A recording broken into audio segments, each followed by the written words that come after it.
araza aruteruye nawe arushyira aho ngaho, mbona hariho amafuku pe, niba ari amafuku niba ari imbeba, ariko byari bimeze nk'imbeba cyangwa ifuku zibabuye zitabazi. ndavuga nti noro nategereje. Araza ati bite se ko umushyitsi wawe atanywa. Claudine aramubwira ati byamunaniye, kumubwira ngo agerageze ati byamunaniye iki, bamubwira agasoma akumva. Claudine ati ntako ntagize. Uwo mubyeyi turasuhuzanya ati bite, ni sawa, ati none se ko tukwakirana nturyo ibyo twabuteguriye biti, muranyihanganira rwose, ndumva munda ntameze neza, nimunyihanganira. Ati umubyeyi aramubwira ati no, arambwira ati gerageza, ati koko ntiwanagerageza se wenda bikakunanira wagerageje. ahubwo ntoya. Umubyeyi aramubwira ati abwira Claudine ati Claudine, nitwa Jean Claude, iwacu ni mu karere ka Gisagara, mu murenge wa Ndora, hafi ya gymnase ya Gisagara. Abantu bazi muri Gisagara ushobora gusanga bahazi, ni mu ngo za hafi yaho. Rero nifuje kubagezaho ubuhamya bwanjye bujyanye n'urukundo cyangwa se n'umukunzi twakundanye duhuriye ku mbuga nkoranyambaga, hanyuma nkaza no kwigira ibintu byinshi. Buriya imbuga nkoranyambaga ziradufasha kubera ko ziduhuza n'abantu benshi mu by'ukuri tutagombaga no kuzahura. Muri iyi minsi navuga ko umuntu udafite imbuga nkoranyambaga, udakoresha WhatsApp cyangwa se Facebook cyangwa se n'izindi mbuga nkoranyambaga, hari ibintu byinshi cyane ahomba, nk'amakuru, kuganira n'inshuti se, cyangwa se gukominikana n'abantu, kuganira iby'akazi n'ibindi. Ntekereza ko umuntu wese navuga gusobanutse cyangwa se wifuza koroshya ubuzima aba agomba gukoresha izo mbuga nkoranyambaga. Nanone hari n'izo dukoresha mu buryo bwo kwirangaza nka Facebook cyangwa se YouTube n'ahandi. Rero hamwe muri izo mbuga nkoranyambaga hari igihe bamwe tuhahurira n'abandi bantu bikaba byanakomera, tukavamo bamwe tukabana cyangwa se tukaba inshuti zikomeye. Nanjye rero nk'undi muntu wese nakundaga kuzikoresha. Hanyuma umunsi umwe ndi kuri Facebook ndi guscrollinga kwa kundi ubu ureba inshuti, mbonaho umuntu w'umukobwa, ndamwadinga cyangwa se mwaka ubushuti, nkomeza nyine kwaka n'abandi ubushuti. Ngira ngo abantu bakoresha Facebook ibyo bintu rwose, cyane cyane abasore, ntekereza ko ibyo bintu tubihuriyeho. Nakomeje rero kugenda nadinga abantu benshi cyane, hanyuma nikomereza mu byanjye, nkomeza kwandikirana nabo, naganiraga nabo, nkomeza kureba amafoto n'ibindi bintu biba kuri za Facebook, ngira murabizi. Hanyuma hashize iminsi mbona hari bamwe muri babandi natse ubushuti barabumpaye. Nyuma uwo mukobwa nawe, muranyihanganira ndavuga izina rye rimwe, wenda ushobora gusanga hari abandi bahuje amazina ugasanga bibagizeho ingaruka, yitwaga Claudine. Claudine rero naramwandikiye ndamaza icyo gihe hari saa 9, ndabaza wiriwe neza, aransubiza ati wiriwe, nta makuru, ati ni meza, njye nitwa gutya, mubwira amazina yanjye. Hanyuma nawe ambwira ko arayambwira, ndetse narabonaga. Mubwira nti rero njye ntuye ahangaha, nawe ambwira ko atuye mu karere ka Ngororero. Njyewe icyo gihe nababwiye ko nari ntuye muri Gisagara. Aho ngaho se mumeze mute? Ati turaho, turaganira mbese mu bisanzwe. Hanyuma hari umushuti wanjye wese umpamagara, dutangira kuganira kuri telefone. Umukobwa nsa n'uvuye kuri Facebook, hanyuma nza kugarukaho nawe nsanga yagiye nyine kwa kundi mu by'ukuri wumva ko ari ibintu bisanzwe, ndareka nigira mu byanjye. Ku munsi ukurikiyeho nabwo mbona yaje kuri Facebook, ndamwandikira ntibite, ati ni sawa, tukomeza kujya tuganira. Nza kuvuga ntese wajya mwandikira no kuri WhatsApp, wenda mwaka nimero, nayo arayimpa, dutangira kujya tuganira no kuri WhatsApp. Noneho tuva kuri WhatsApp ntangira kujya muhamagara tukaganira, hanyuma ibiganiro byacu mu by'ukuri bitangira kugenda nyine biganira bifata indi ntera, ku buryo twashoboraga nko twakunda kukurumva agiye nifite akazi, najyaga mu kazi nka saa sita nkamuvugisha, no tukaganira neza nkavuyemo nimugoroba.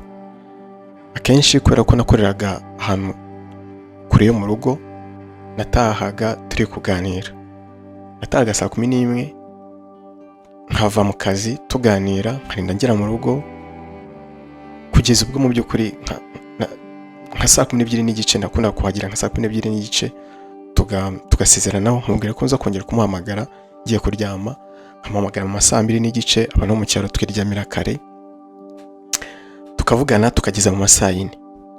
Mu by'ukuri nishimiraga kuganira nawe, kuko nyine twaraganiraga, yari umukobwa uri open, tukaganira tukabwirana inkuru, akambwira inkuru z'abana b'inshuti ze, mu by'ukuri tukaganira byimazeyo.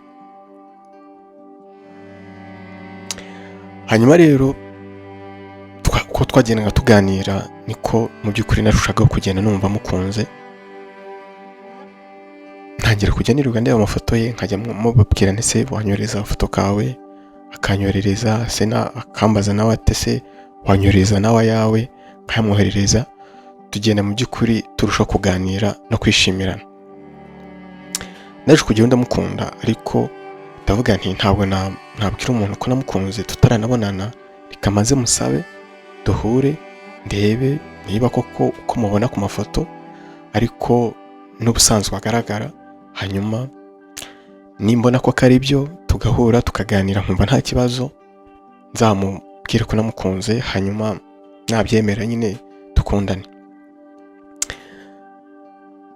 Naje rero kumusaba niba byakunda tukazahura, arambwira ati nta kibazo kuko nanjye nifuza kukubona. Nuko dupanga ko twari guhura mu kwezi kwari gukurikiraho. Ibi biba icyo gihe ndibuka ko dutangira kuganira hari nko mu kwa mbere cyangwa mu kwa kabiri k'umwaka ushize wa 2024. Hanyuma icyo gihe dupanga no kuzahura, ndibuka ko twari tuvuye mu cyunamo hari mu kwezi kwa kane,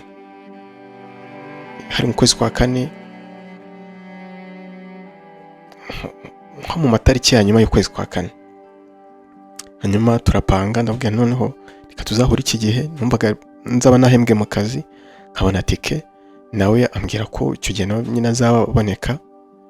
Dupanga ko we yari muri Ngororero, ngiye ntuye muri Gisagara, dupanga ko tuzahurira i Muhanga kugira ngo wenda twese dusa n'abahurira hagati. Hanyuma nditegura njyayo, ngira nsaba akaga. Icyo gihe nagiye muri weekend kuko ntabwo byari gukunda ko mpagarika akazi, nta mpamvu mu by'ukuri nari kubona ntanga. Hanyuma ntegura ko twari guhura muri weekend. Hanyuma weekend igeze, ngira abo mu rugo ndababwira rero hari inshuti y'umuntu ngiye gusura, hari inshuti y'umukobwa mfite ngiye gusura, rero niho ngiye. Urumva abantu babyeyi nyine hari igihe badakomeza ibintu, bambaza batoke, barambwira batoke nta kibazo, kuko urugendo rwiza. Ngibuka mu gitondo kare kuko nagomba kujyayo tukaganira, nkahita ngaruka. Ndabyibuka nditegura, hanyuma ndagenda njya muri gare ya Huye, ndatega. Icyo gihe ndibuka ko navuye muri Ndora, teze imodoka rwose, nageze muri gare nka saa 3 ya Butare, gare ya Huye nagezeho nka saa 3. Hanyuma mpita ntega imodoka ijya i Muhanga, mpagera nka saa 4:30, saa 5. Umukobwa nasanze yahageze kuko namuhamagaye mubwira ko ngeze muri twari twagiye tunaganira, ariko mubwiye ko ngeze muri gare ambwira ko nawe ahageze. Ndamubwira nti uri he? Ati nicaye ku gatebe ko muri gare. Nuko ndagenda ndamubwira nti nambaye gutya, ambwira ati okay ngwino ndita nkubona.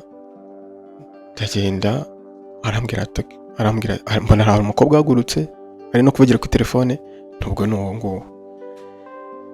Nuko ndakupa ndagenda ndamwegera nti bitese ni wowe Claudine? Niki? Mu by'ukuri sinzi impamvu je nitwa Claude nawe akitwa Claudine, sinzi impamvu wenda byose bihurirana, ariko nuko twembi twitwaga. Ati nige rero turahoberana, ati ni karibu, nicara kuri ako gatebe yicayeho kari kariho n'abandi bagenzi ariko bibereye mu byabo.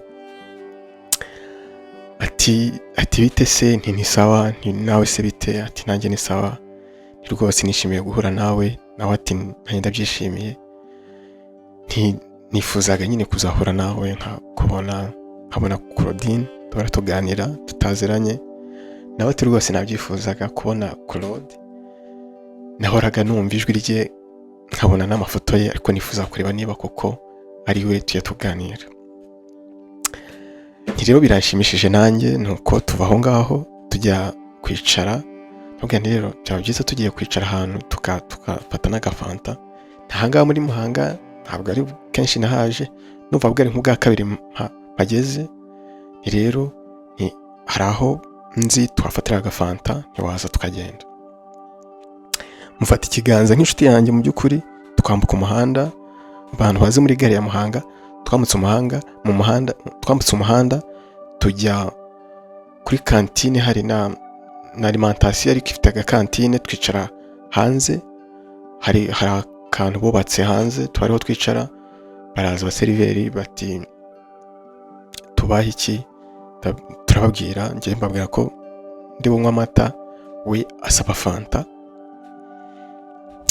Ntese hari icyo ufatisha? Ati ndumva ntacyo.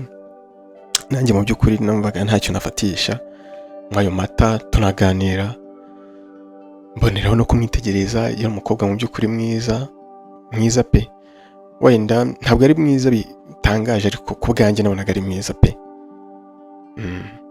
Icyo cy'ubwiza cyo nabonaga ntagishidikanyaho. Nuko ntibite se? Ati ni sawa. Dukomeza kuganira, tunywa ayo mata. Ndabaganira, ntabwo nkunda kuganira nicaye, reka tunywe tugende. Igihe nanyweye amata, we yanyweye fanta. Tumaze kuyanywa ndabwira reka tutembere. Twese dukata aho hantu inyuma, dusa nk'aho twagakomeje. Ntazi Muhanga cyane, ariko urumva ubaye nk'usohoka muri gare, hari agahanda kajya navuga ngo ibumoso n'akandi kajya iburyo, kaba gasa n'akajya i Kigali. None iyo urenze muri ako gahanda kasa n'akajya i Kigali, harimo agahanda gatambika. Sinzi ayo makaritsiye, ariko nabonaga hari abantu bari kuva gusenga. Ntekereza ko ari mu rusengero ahari. Hanyuma mbariho ntambika tugenda tuganira. Ubwo rero mu by'ukuri naje ahangaha kuko nifuza ko twamenyana byanashoboka, ubucuti bwacu twabuvana ku rwego rumwe tukabujyana ku rundi. Nawe arambwira ati rwose nanjye byanshimishije kuba twahuye, kandi nanjye koko naje ahangaha kugira ngo nyine tuganire, kuko nyine no gutambiza mbwira ko hankunze, ariko ndi inkumi nawe uri umusore, bantekereza ko ariho bishya bishyira. Ati rero nanjye ndabyishimiye. Nibyo mu by'ukuri twaraganiriye, nari nzi ko nta mukunzi afite. Abwira nti rero inshuti yanjye Claudine, ni mu by'ukuri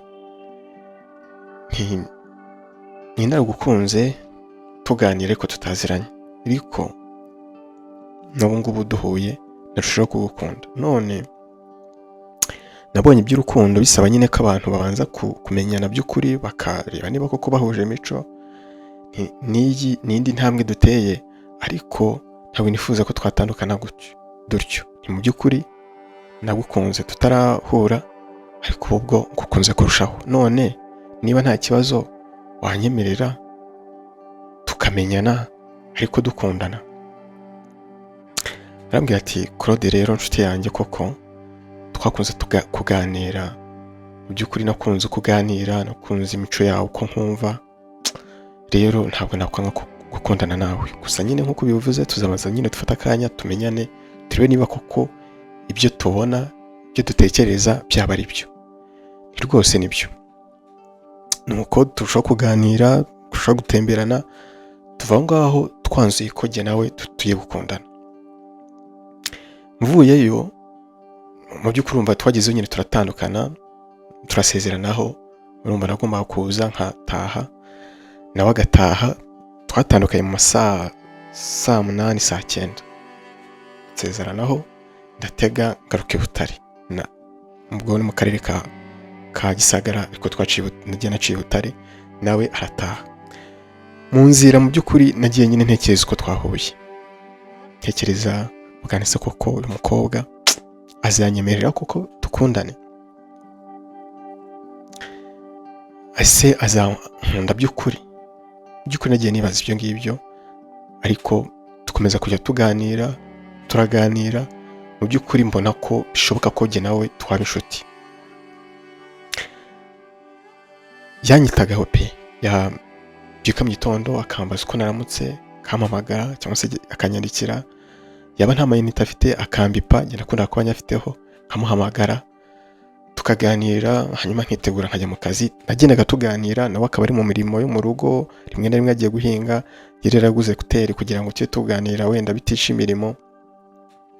Nagira mu kazi nkamusezeraho, tukongera kujya kuganira ngiye muri pause, nabwo nkamubaza uko ameze, niba yariye, mana dukomeza kugenda tuganira, turushaho gukundana. Mu by'ukuri numvaga ku bwanjye Claudine ari buzambere umugore. Hanyuma urumva nk'abantu bifuzaga kubana, byari ngombwa ko nyine, cyangwa se bifuzaga kuzageraho bakabana, byari ngombwa ko tugera igihe tukanasurana. Hanyuma amezi nk'atatu duhuye, yansabye ko nazamusura, kandi koko byari byo. Arambwira ati ababyeyi banjye barabumva hari umuntu tuganira, rero nifuza ko waza bakakubona, bakabona ko turi inshuti, nubwo bitaba ntabwo ari muri rwa rwego rwo kwerekanwa, ariko ukaza bakakubona nyine bakabona ko mfite inshuti. Ndabwira nta kibazo, reka nzaze mbitegure nzaze.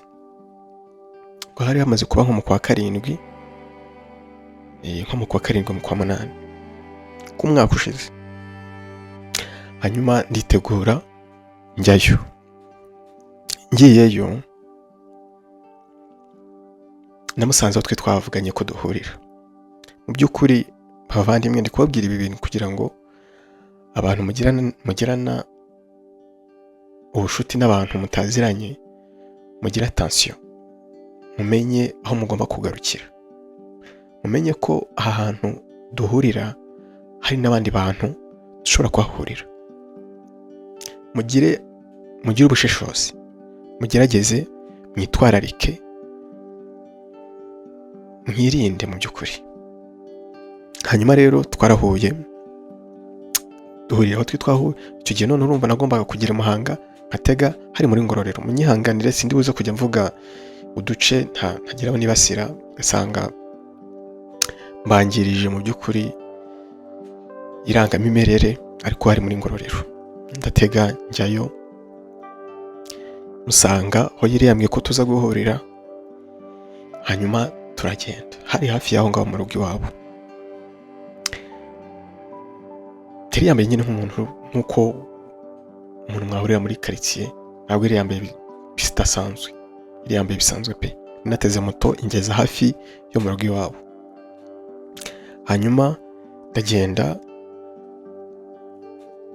ndinjira, tugeze mu rugo nyine arambwira ati, tugeze hafi yo mu rugo arambwira ati ni ahangaha, ni karibu. Nuko ndinjira nyine mbona ni ibintu bisanzwe. Mu by'ukuri kugeza icyo gihe njye numvaga ari ibintu bisanzwe, numvaga ko nahuye nawe nk'uko n'abandi bantu bahura, kuko si jye wa mbere ngiye gukundanira n'umuntu twahuriye ku mbuga nkoranyambaga, si jye jyenyine, hari abantu benshi cyane ibyo byarabayeho, nubwo ntawe nari nzi, ariko nzi ko ari ibintu bisanzwe bibaho. Numvaga ko rero jye mu by'ukuri nta kidasanzwe nakoze, ahubwo ko nakoze ibintu byiza, kuko jye byibura twabanje kumenyana tugahura tukaganira. Mu by'ukuri numvaga kugeza icyo gihe numvaga ko ari ibintu bisanzwe, navugaga nti nta kidasanzwe mu by'ukuri. Twarahageze rero, twageze mu rugo, arambwira ati ni karibu, jya mu nzu. Rwari urugo rusanzwe basanzwe, ukabona nyine ko bafite udutungo nyine basanzwe, urugo rusanzwe. Ndinjira, arambwira ati ni karibu mu nzu, nicara aho ngaho, nawe yicara aho ngaho. Ati naha rero mu rugo ni rwose ndabona ari heza, hari amafu, hagize hate. Ati rero hashize akanya, ati rero reka nkwakire, reka njye kukuzanira icyo nkwakiriza. Yaragiye shira akanya, njya kubona mbona azanye ibikombe 2 bya kigozi. Sinzi niba abantu bose bazi kigozi, ariko ni ibikombe bisa n'iby'icyuma. Hari udusahane tw'ibyuma tujya tuba, ibyo bikombe nabiherukaga kera mu by'ukuri, bajyaga babikamiramo ibikombe bya kigozi bifite imikondo, ariko bisa naho bidamenya bikozwe muri biriya byuma by'amasafuriya, kuko umenya bitagwa ingese. Hanyuma mbona arabizanye ari 2. Yabizanye gutyo nyine, iyo umuntu ahagaze wicaye ntabwo uhita ubona ibyari birimo, ariko ashyize hasi ku meza yari aho, nise mbona ibintu byari birimo. Mu by'ukuri n'ubwa mbere igihe nabibonye, byari ibintu bijya kumera nk'urubobi. Mbona nyine abiteretse hasi, mbona birasukuma. Ibintu ni ibiki? Mbona aricaye, ati ni karibu, murakoze. Ariko se ko mbona bidasanzwe, ko mbona ibintu ntabizi, ni ubuhe bwoko? Arambwira ati hano twebwe nibyo twinywera. Nisi bikozemo biki? Arambwira ati somaho urumva. Arahafata, araterura igikombe, anywaho. Arambwira ati biraryoshye, somaho urumva. Mu by'ukuri ibintu n'ubwa mbere nimbibonye, nsa nuterura ngo numve kuko niba ko bihumura, gusa nabonaga biteye ishozi pe. Ndabiterura, numva nyine biranuka, numva bihumura nabi, mitereka hasi. Nabwo rero ntabwo ugiye mbimenyereye, ntabwo nasomaho, ntihangane, ariko nta kibazo, naciye ahantu mu gafanta, nta kibazo. Ati rero none se wumva wakwanga ibyo naguteguriye? Ati byibura somaho na gake. Ndabwo mu by'ukuri numvaga ntakorera iyo kosa. Ntabwo nawe utekereze kubona urubobi, sinzi niba urubobi rwo mu mazi, rwa rubobi rugitose rusukuma, ibyo bintu nuko byari bimeze. Byari ibintu bikweduka, yasomaga ukabona. Ahubwo ati gerageza wumve, sinshobora kubinywaho rwose, ntihangane, ntabwo ari uko gusuzugura, ariko ihangane. Noneho tukiganira haza umubyeyi we, ntabwo nizi ko umubyeyi, ariko urumva umubyeyi ari aho ngaho, nise ntekereza ko ari umubyeyi we. Araza ati bite se, ateruye iparato, inkoko. Sinzi niba abantu bazi inkoko, ariko ni ikintu kigiye kumera nk'urutaro, ariko urutaro rutoya. Araza aruteruye nawe, arushyira aho ngaho. Mbona hariho amafuku pe, niba ari amafuku, niba ari imbeba, ariko byari bimeze nk'imbeba cyangwa ifuku zibabuye zitabazi. Ndavuga nti noro nategereje. Araza ati bite se ko umushyitsi wawe atanywa? Claudine aramubwira ati byamunaniye, kumubwira ngo agerageze. Ati byamunaniye iki? Bamubwira agasoma akumva. Claudine ati ntako ntagize. Umubyeyi turasuhuzanya, ati bite? Ni sawa. Ati none se ko tukwakirana, nturya ibyo twabuteguriye biti? Muranyihanganira rwose, ndumva mu nda ntameze neza, nimunyihanganira. Ati umubyeyi aramubwira ati no, arambwira atoya, ati gerageza. Ati koko, ati ntiwanagerageza se wenda bikakunanira wagerageje? Ahubwo ntoya. Umubyeyi aramubwira ati, abwira Claudine ati Claudine, ati rero reka hari utwo ndi gutunganya mu gikari, mwe muganira, ariko mugerageze, ati dore mugerageze no muhe no ku biryo arye. None se ricwa n'inzara kandi ageze mu rugo? Mu by'ukuri ntangira kwicuza icyatumye nza aho ngaho. navugaga nti Imana imfashije nkabona nsohotse aho ngaho, sinzi icyo nazayihemba, kuko nabonaga ko aho ndi mu by'ukuri hadasanzwe. nabajije Claudine, nabanze Claudine, ibi ni ibiki? kuki ibintu utigeze ubimbwira kare? nkambwira ati biki se Cro, ni ibiki ntakubwiye? none se mu byo wambwiraga ko urya ko ibintu bitigeze ubimbwira, mu by'ukuri ibi ni ibiki? nkambwira ati gerageza. nuko ndavuga nti reka nk'umuntu mukuru ndebe uko nakwikura aho ngaho. mfata telefone, shyiramo alarm cyangwa se réveil y'iminota 2, ndenzaho iminota 2 kuri icyo gihe twari tugezeho. hanyuma nkomeza kumwinginga, noneho iza gusona nkaho ari umuntu ampamagaye. noneho ndavuga nti ihangane gato, nitaba umuntu no dukorana, niburetse gato cyo kumwitabira hanze. noneho sa n'uhaguruka nyine ntibunyihangane. nambwira ati rero Claude, ukwiye kumva iki kintu. ati ntushobora kuva aha ngaha udakoze ibyo ugomba gukora. ati ntutekereze ko ari ibintu byoroshye. ntutekereza ko ushobora kujya kwitaba uwo muntu ngo wirukanke ugende. ati ntushobora kuva aha ngaha. nkupa ya réveil, amubaza nti none se Claudine, ibi ni ibiki? arambwira ati nyine kubibona ni uku, ntutekereze ko nyine ugomba kuhava.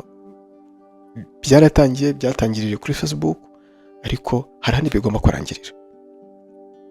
ati rero rwose wipanika, wihangayika, tuza tukiganireho. mwakoze gukurikira iyi nkuru. nyumva ni urubuga rutambuka inkuru zigususurutsa ugatandukana n'irungu. niba wifuza kujya ubona inkuru zacu mu buryo bworoshye, ukore subscribe. ibitekerezo bijya muri comment hasi aha, naho gusangiza iyi nkuru abandi no kubaha ikaze mu muryango w'abakunzi banyumva. naho ubutaha kurikira inkuru za Nyumva utandukane n'irungu.